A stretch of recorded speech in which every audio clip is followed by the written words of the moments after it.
Le 11 septembre 2001, les événements autour du World Trade Center à New York et du Pentagone ont bouleversé la population mondiale. Un événement qui continue de marquer le monde. Ce jour, également appelé 9/11, a entraîné de nombreuses guerres et a permis au gouvernement du monde entier d'étendre massivement le contrôle de leur propre population. Selon le récit officiel du gouvernement américain et des médias mainstream, 19 terroristes ont détourné 4 avions le matin du 11 septembre. 2 avions se sont écrasés sur les tours jumelles du World Trade Center à New York et se sont effondrés peu de temps après. Un 3e avion s'est écrasé sur le Pentagone, le siège du ministère américain de la Défense. Un 4e avion s'est écrasé près de Pittsburgh.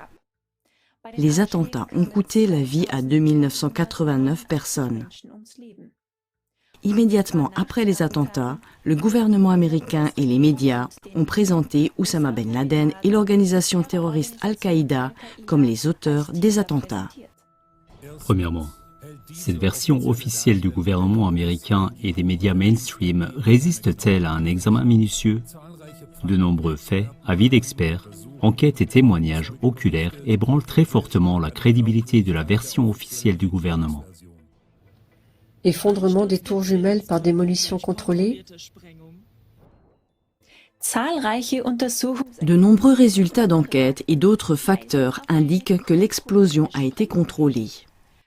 Par exemple, une équipe internationale de chercheurs dirigée par un chimiste, le professeur Niels Harrit de l'université de Copenhague, a trouvé au cours d'une étude scientifique de grandes quantités de nanothermites, un explosif, dans les décombres des tours jumelles.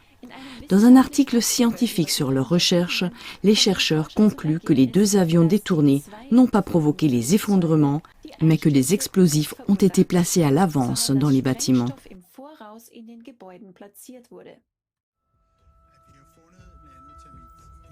Nous avons trouvé de la nanothermite dans les débris du World Trade Center. Elle peut faire exploser des choses et elle peut faire fondre des choses. Ces 2 attributs ont été probablement utilisés, d'après ce que je vois. Du métal en fusion s'écoule de la tour sud quelques minutes avant l'effondrement. Le concierge du World Trade Center, William Rodriguez, a fait cette déclaration frappante. La première explosion s'est produite au sous-sol B2. Il y avait 6 sous-sols dans le bâtiment avant même que l'avion ne frappe le bâtiment. J'étais là, j'ai sauvé des gens que j'ai aussi présentés à la commission du 11 septembre. C'est la commission qui a été créée pour enquêter sur tout ça. Mais ils n'ont pas été entendus une seule fois.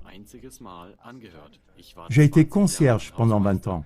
Et le 11 septembre, j'avais l'unique passe-partout.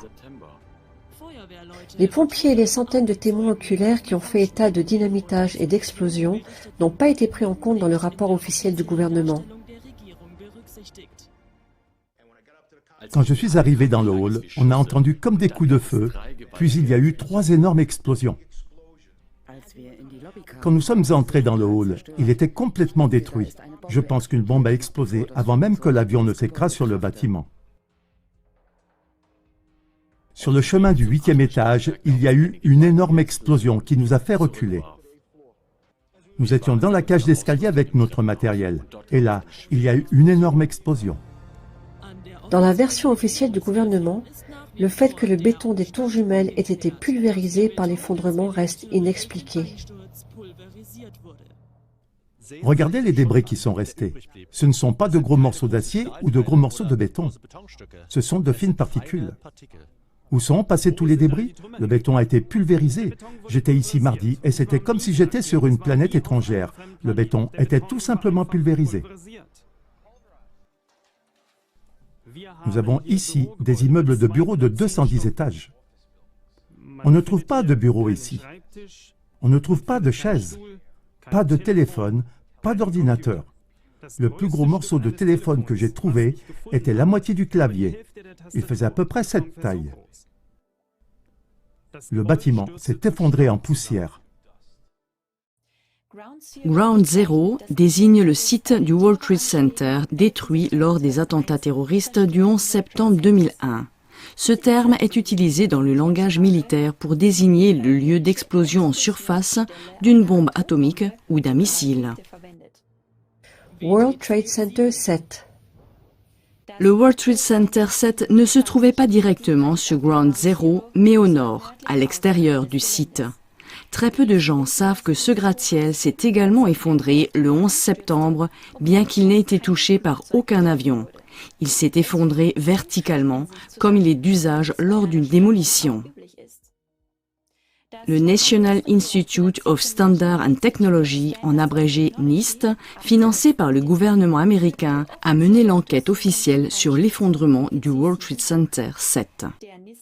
Le rapport du NIST a étayé la version officielle du gouvernement. Selon lui, le World Trade Center 7 a pris feu et s'est effondré en raison de la chute de débris des tours jumelles. L'historien suisse Daniel Ganser s'exprime à ce sujet. Comment un bâtiment avec 81 colonnes en acier peut-il s'effondrer en chute libre à cause d'un incendie? Car lors d'une chute libre, les 81 colonnes en acier doivent disparaître à la même seconde. Jusqu'à présent dans l'histoire, jamais, vraiment jamais, un bâtiment ne s'est effondré à cause d'un incendie. Un bâtiment à ossature d'acier. En 2019, une étude indépendante sur le World Trade Center 7 a été publiée aux États-Unis. Elle a été présentée par l'Université d'Alaska Fairbanks. La principale conclusion de cette étude est que le feu n'a pas causé l'effondrement du World Trade Center 7 le 11 septembre.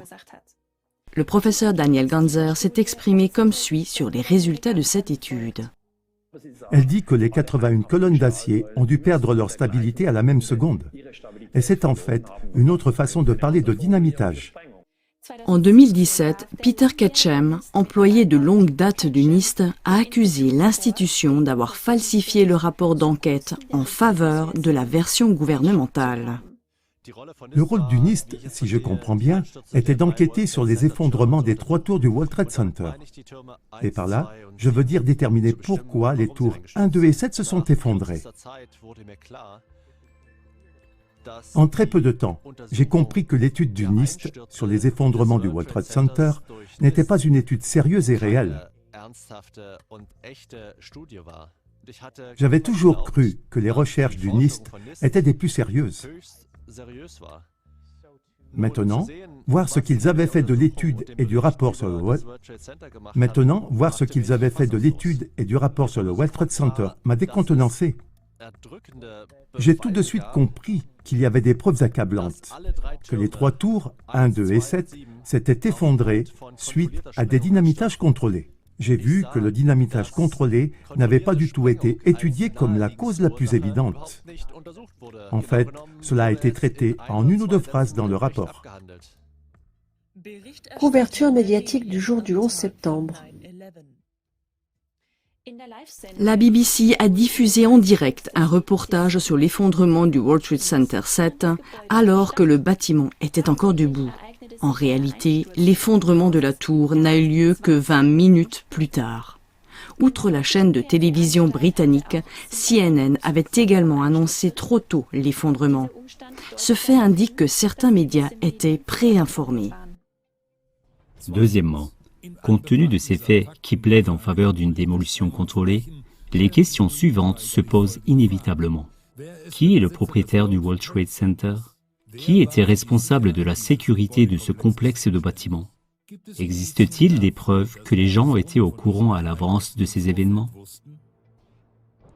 Construction du World Trade Center à New York. À la fin des années 1950, le banquier et stratège global David Rockefeller s'est engagé pour la construction du World Trade Center. En 1958, Rockefeller a fondé l'association Downtown Lower Manhattan et en a pris la présidence. Son frère Nelson Rockefeller, qui était à l'époque gouverneur de New York, l'a beaucoup aidé dans cette entreprise. C'est pour cette raison que les tabloïds new-yorkais ont appelé les tours jumelles Nelson et David. David Rockefeller, décédé en 2017, a siégé dès 1949 au conseil d'administration du Conseil des Relations extérieures qu'il a ensuite dirigé. derrière ce groupe de réflexion se cache un tel pouvoir que le magazine d'information Der Spiegel écrivait déjà en 1975 qu'il s'agissait de l'institution privée la plus influente d'Amérique et du monde occidental. Jusqu'à aujourd'hui, le CFR, c'est-à-dire le Conseil des relations extérieures, tire les ficelles comme une sorte de gouvernement de l'ombre. C'est depuis ce centre stratégique que l'administration américaine est dirigée dans le but de faire avancer le gouvernement mondial, également appelé Nouvel Ordre mondial, visé par David Rockefeller et le CFR. Le CFR a été fondé en 1921 par des banquiers connus comme John Rockefeller Jr., le père de David et Nelson Rockefeller, et est depuis lors financé en grande partie par la famille Rockefeller. Une première piste sur les commanditaires du 11 septembre est fournie par le témoignage remarquable du réalisateur américain primé Aaron Russo en 2009, peu avant sa mort. J'avais un ami, Nick Rockefeller. Lorsque je me suis présenté au poste de gouverneur du Nevada, il m'a contacté par l'intermédiaire d'une avocate et nous sommes devenus amis. C'est lui qui m'avait dit, 11 mois avant le 11 septembre, qu'il y aurait un événement.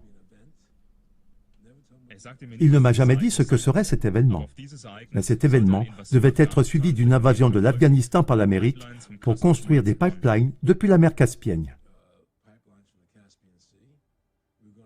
Nous envahirions l'Irak pour prendre les champs de pétrole et établir des bases militaires au Moyen-Orient pour faire de tout cela une partie du nouvel ordre mondial. Je me souviens qu'il m'a dit que nous verrions des soldats chercher des personnes dans les grottes d'Afghanistan et du Pakistan.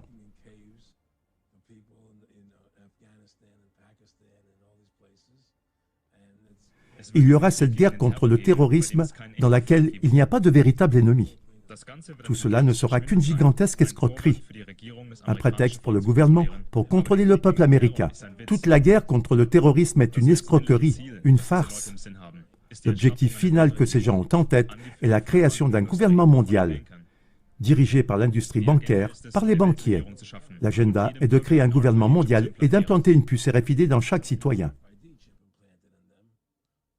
Tout l'argent ne doit plus se trouver que dans ces puces. Il n'y aura plus d'argent liquide. Et Rockefeller m'a dit lui-même qu'il voulait y arriver. Comment Nick Rockefeller était-il au courant du 11 septembre et des plans de guerre qui ont suivi? Nick Rockefeller, qu'on voit ici avec Aaron Russo, est également membre du CFR. Qui était responsable de la sécurité du World Trade Center? La sécurité de ce complexe de bâtiments a été confiée à l'entreprise Stratsec de 1993 jusqu'aux événements du 11 septembre. Il s'est avéré par la suite que Marvin Bush, le frère du président américain de l'époque George W. Bush, a fait partie du conseil d'administration de cette entreprise de 1993 à 2000. Qui est le propriétaire du World Trade Center? Dans les années 1980, le milliardaire Larry Silverstein a loué un terrain en face du complexe du World Trade Center et y a construit la tour World Trade Center 7, inaugurée en 1987. Silverstein a également signé un contrat de location pour 99 ans pour les 2 tours jumelles du World Trade Center, 6 semaines avant le 11 septembre 2001. Parallèlement, il a souscrit une assurance qui s'appliquait également en cas d'attentat terroriste. Finalement, il a profité du 11 septembre puisqu'il a reçu 1,1 milliard de dollars supplémentaires en plus de la somme d'assurance convenue de 3,5 milliards de dollars. Comment cela s'est-il passé? Silverstein a réclamé 2 fois à l'assurance la somme d'assurance convenue, car les tours jumelles avaient été détruites par 2 avions. Donc, selon Silverstein, par 2 événements indépendants. La somme qu'il a reçue de l'assurance a pu être utilisée pour la construction du nouveau World Trade Center. La société d'investissement américaine Blackstone Group est un partenaire d'affaires de Larry Silverstein. Elle a pris en charge l'hypothèque du World Trade Center 7 l'année précédant les attentats. Le Blackstone Group a été fondé par Peter George Peterson et Stephen Allen Schwarzman. Peterson était non seulement le président exécutif du Blackstone Group au moment du 11 septembre, mais aussi le président du CFR. Schwarzman est également membre du CFR. Larry Silverstein est également un grand ami de David Rubenstein, l'actuel président du CFR. On voit ici David Rubenstein lors d'une conférence en ligne avec Silverstein. C'est un grand honneur pour moi d'avoir mon ami Larry ici. Le nouveau World Trade Center 7 a été inauguré en 2006. Silverstein a fait construire sur le parvis du nouveau bâtiment un parc appelé Silverstein Park. Ce parc est une représentation de l'œil qui voit tout. Le même symbolisme que l'on retrouve sur le billet de dollar américain au sommet de la pyramide. Elle symbolise l'établissement d'un nouvel ordre mondial sous la domination de Lucifer. En 2021, à la demande de Larry Silverstein, une œuvre d'art composée de plusieurs pyramides a été installée dans l'œil du Silverstein Family Park. Il s'agit également d'une allusion au nouvel ordre mondial auquel aspirent ces cercles. Le fait suivant laisse supposer que Larry Silverstein avait lui aussi une connaissance préalable des projets liés au 11 septembre.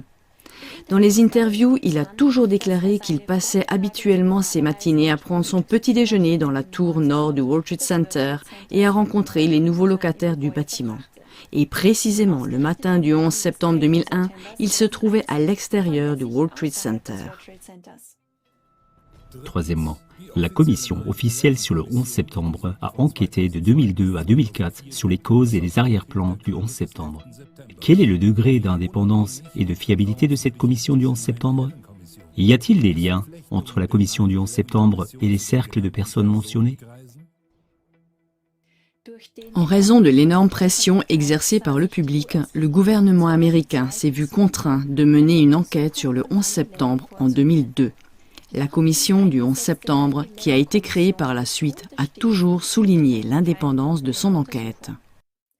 Le président américain George W. Bush a d'abord refusé son accord pour une commission indépendante.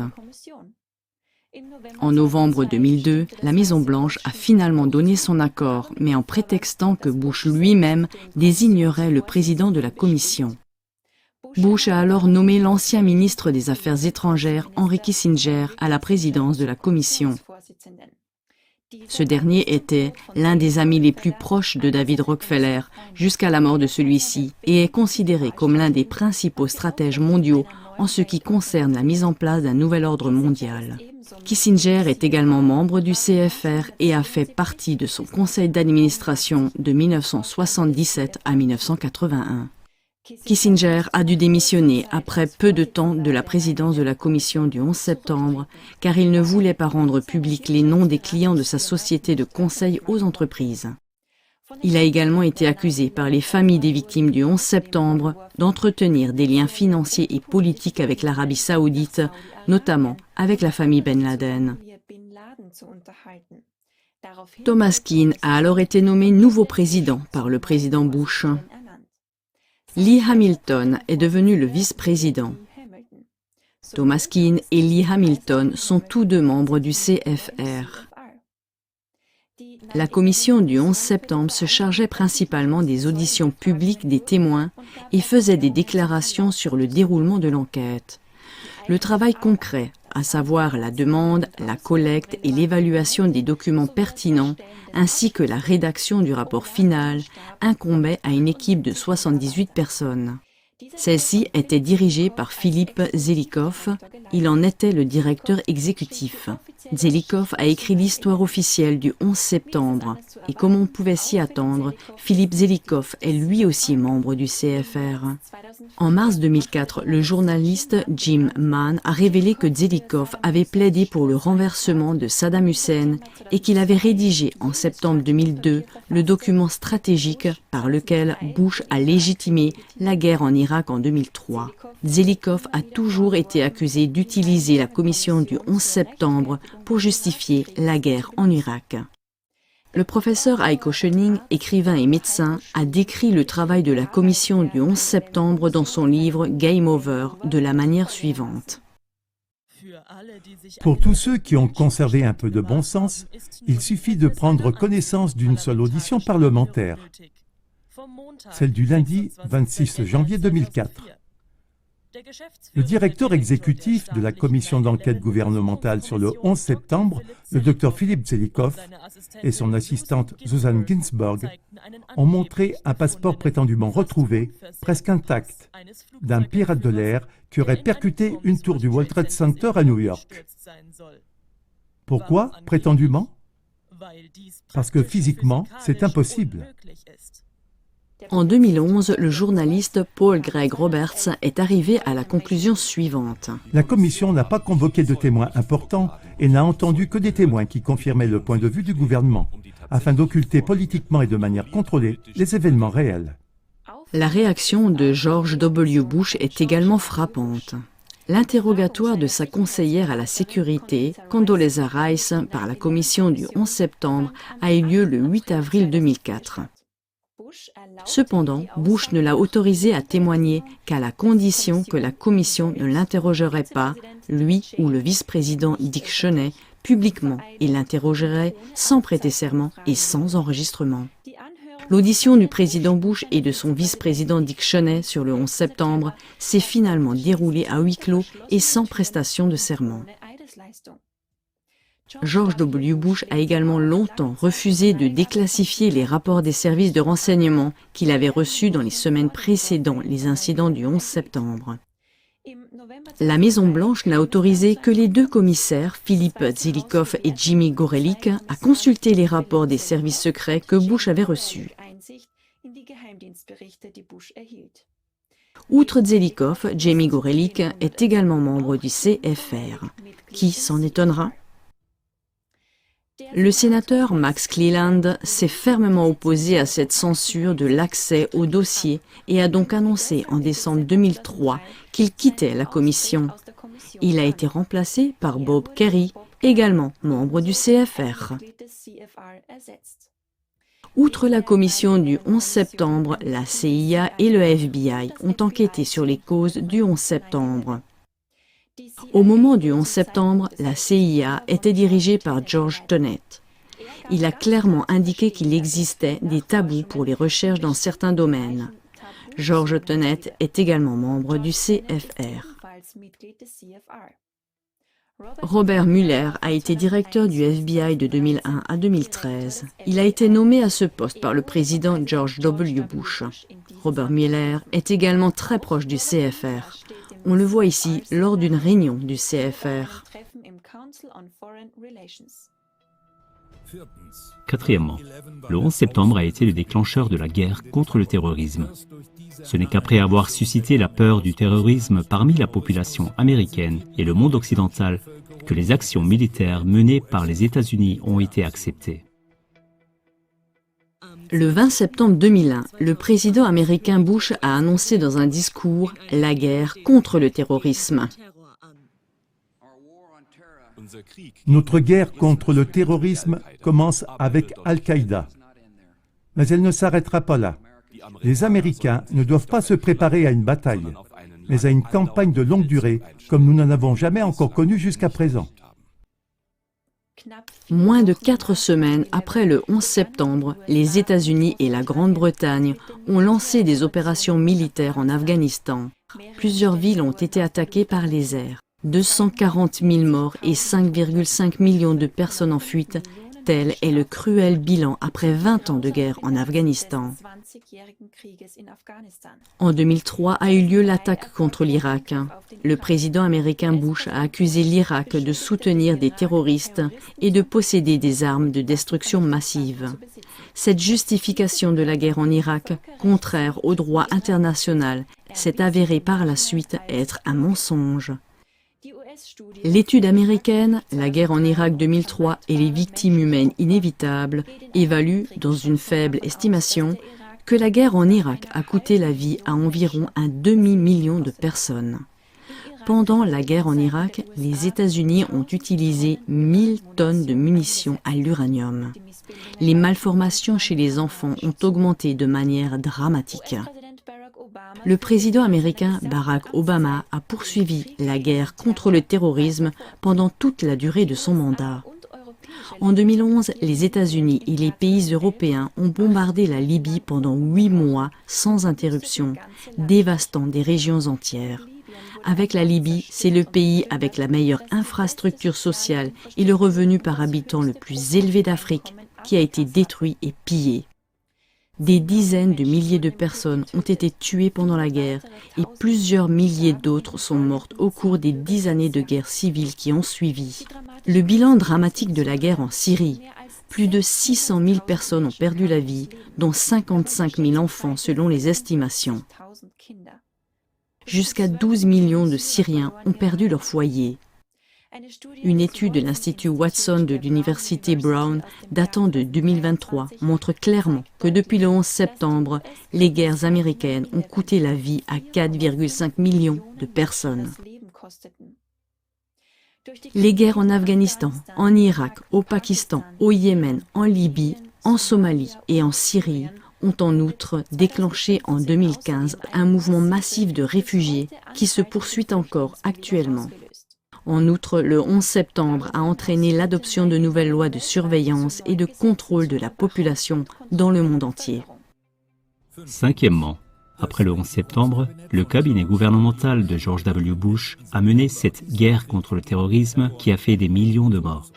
Les faits permettent d'établir les liens non seulement entre le CFR et la commission du 11 septembre, mais également entre le CFR et l'administration Bush. L'équipe gouvernementale rapprochée du président américain George W. Bush a formé l'administration responsable de la guerre contre la terreur. Elle se composait comme suit. Président George W. Bush, vice-président Dick Cheney, secrétaire d'État Colin Powell, secrétaire à la Défense Donald Rumsfeld, secrétaire adjoint à la Défense et conseiller politique du président Bush, Paul Wolfowitz, ainsi que la conseillère à la sécurité nationale, Condoleezza Rice. Parmi ces personnes, 4 étaient membres du CFR à l'époque de leur mandat. Dick Cheney, Colin Powell, Paul Wolfowitz et Condoleezza Rice. Grâce à des révélations comme celle du franc-maçon italien de haut grade, Gioella Magaldi, on sait que presque toute l'équipe gouvernementale était au même moment initiée à la franc-maçonnerie. Voici les membres de la superloge Howard Patalfa, George W. Bush, Dick Cheney, Donald Rumsfeld, Paul Wolfowitz et Condoleezza Rice. Le président américain suivant, Barack Obama, qui a continué à promouvoir la guerre contre la terreur, est également membre de la superloge Mahat, tout comme l'actuel président américain Joe Biden, ainsi que Bill et Hillary Clinton. Ces superloges au sein desquelles la franc-maçonnerie de haut niveau est organisée poursuivent également la mise en place d'un gouvernement mondial unique. Le chef terroriste Oussama Ben Laden a été présenté comme le principal instigateur des attentats du 11 septembre 2001. Gioella Magaldi a révélé qu'Oussama Ben Laden est également un franc-maçon de haut grade et un membre de la superloge maçonnique Aort Pantalfa, avec presque tous les politiciens du gouvernement américain au moment du 11 septembre. Ben Laden a été initié originellement à la superloge maçonnique Three Eyes, fondée en 1968 par David Rockefeller, Henry Kissinger et Zbigniew Brzezinski. Outre Oussama Ben Laden, George Bush père, Dick Cheney, Condoleezza Rice et Nelson Rockefeller font ou ont fait partie de cette loge secrète. L'actuel président du CFR, David Rubenstein, et le président à long terme du CFR, Richard Haass, font également partie de la superloge Three Eyes. Dans ce contexte, on comprend mieux le lien entre la famille Bush et la famille Ben Laden. Le père d'Oussama Ben Laden s'est hissé au premier rang des entrepreneurs de construction et des multimillionnaires dans le royaume d'Arabie Saoudite à partir des années 1950 avec son entreprise Saudi Bin Ladin Group. Salim Ben Laden, le demi-frère aîné d'Oussama Ben Laden, a dirigé l'entreprise familiale de 1972 jusqu'à sa mort. En tant qu'investisseur, il était étroitement lié à George Bush Senior par le biais d'entreprises telles que le Carlyle Group. Avec le fils de ce dernier, George W. Bush, il a fondé en 1978 la société pétrolière Arbusto Energy au Texas. Dans les jours qui ont suivi le 11 septembre, le trafic aérien a été interdit aux États-Unis. Toutefois, selon des documents internes du gouvernement, le FBI a permis à des proches du chef d'Al-Qaïda Oussama Ben Laden et à des autres Saoudiens de quitter rapidement les États-Unis le 13 septembre 2001. La Maison-Blanche, sous la présidence de George W. Bush, a donné l'autorisation de faire sortir du pays 6 jets privés et 2 douzaines d'avions de ligne. Les documents qui ont révélé cela ont dû être publiés en 2015, car le groupe de défense des droits civils, Judicial Watch, avait intenté avec succès une action en justice pour les obtenir. Mais qu'en est-il des messages vidéo de menaces d'Oussama Ben Laden diffusés en continu par les médias grand public? Selon les révélations de Magaldi, Ben Laden agissait selon un scénario préétabli. Même le vérificateur de faits de la radio SWR3 a dû admettre qu'il existe des doutes légitimes sur la version officielle concernant la responsabilité d'Oussama Ben Laden. Selon la version officielle, 19 terroristes, pour la plupart saoudiens, auraient détourné les avions et provoqué leur crash. Le commanditaire aurait été Oussama Ben Laden, le chef d'Al-Qaïda. Mais il n'y a pas de preuve irréfutable. Le juge administratif fédéral allemand, Dieter Desroth, a souligné qu'aucun tribunal indépendant n'a jamais pu vérifier les preuves présentées par les services de renseignement sur la culpabilité de Ben Laden.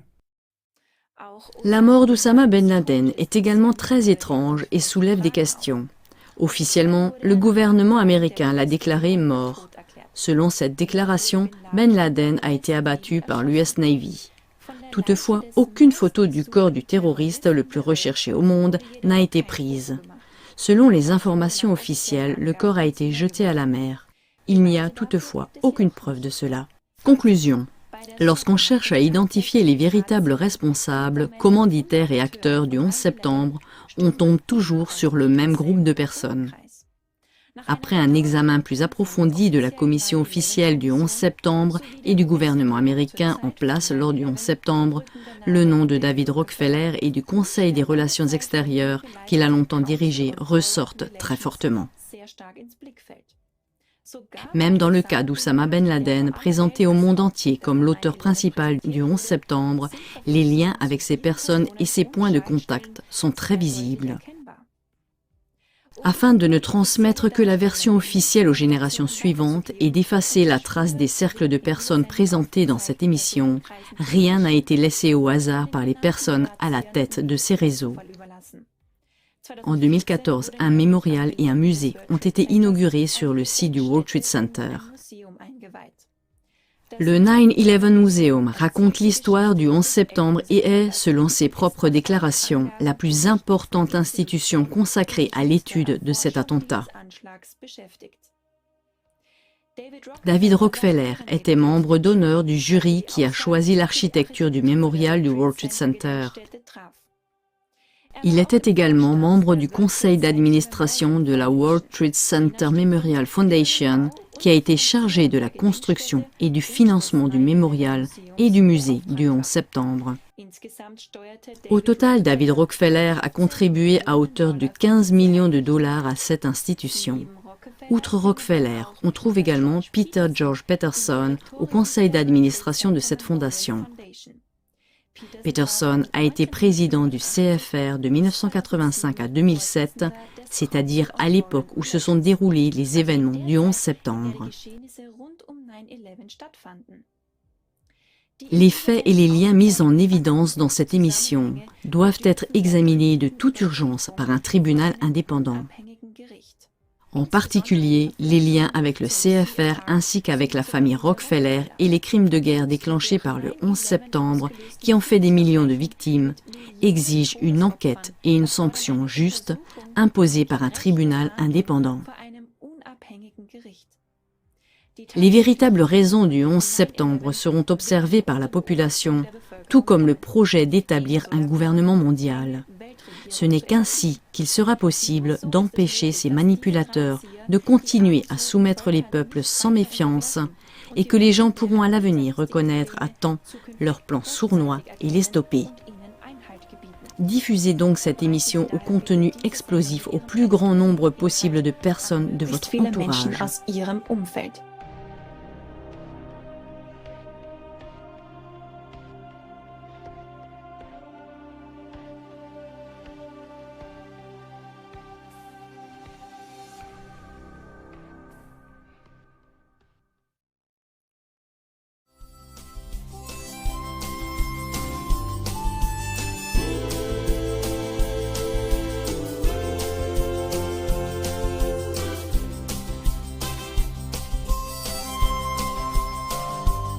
Zwei Türme fielen und mit ihnen meine Sicht auf die Welt. Konstruiert waren sie aus Stahl, an denen alles zerschellt. 2 Maschinen aus Alu kann man angeblich danken, dass 3 Türme frei im Fall in die Tiefe sanken. WTC 7 nicht getroffen, doch fiel auch in sich zusammen. Und schuld waren nach Jahren wohl die heißen Flammen. Auch das Pentagon getroffen von einem Profi-Piloten. Und wer das hinterfragt, wird zum Verschwörungsidioten. Der Wind hat sich gedreht, ihr habt euch selbst geschadet. Doch wenn ihr euch mit euren Lügen noch in Sicherheit badet, kein Mensch glaubt nicht mehr, auch wenn ihr es vielleicht denkt. Jeder weiß, ihr selbst habt das World Trade Center gesprengt. Ja, gesprengt und zwar von euch, nicht vom Terror zerstört. Und die Medien decken euch, weshalb man nicht mehr auf sie hört. Es ist verlogen, euer Spiel, ihr seid so dermaßen durchtrieben, dass wir euch stoppen werden, weil wir den echten Frieden lieben.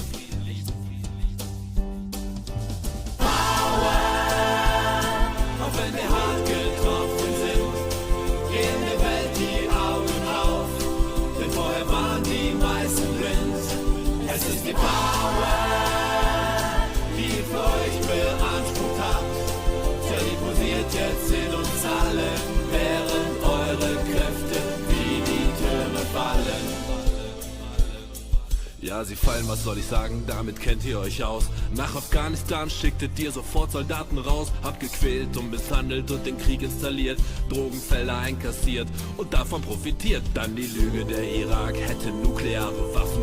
Damit machtet ihr euch militärisch im Irak zu schaffen. Hunderttausende Tote, ein Land dem Erdboden gleich. Obwohl ihr dort nichts fandet, hat der Verdacht gereicht. Und weiter ging's in all die Länder, die ihr danach zerstörtet, ausgeplündert und geraubt, das was euch nicht gehörte. Ernte, was du sähst und siehst, so wie du alles verlierst. Wenn du heute noch wie ein Raubtier all die Dinge kassierst, die dir niemals gehörten, während du Leben zerreißt und dabei vor aller Welt den falschen Frieden verheißt. Es ist ein Spiel mit Feuer und ihr habt euch dabei verschätzt, weil euer krankes Handeln in uns neue Power freisetzt. Oh.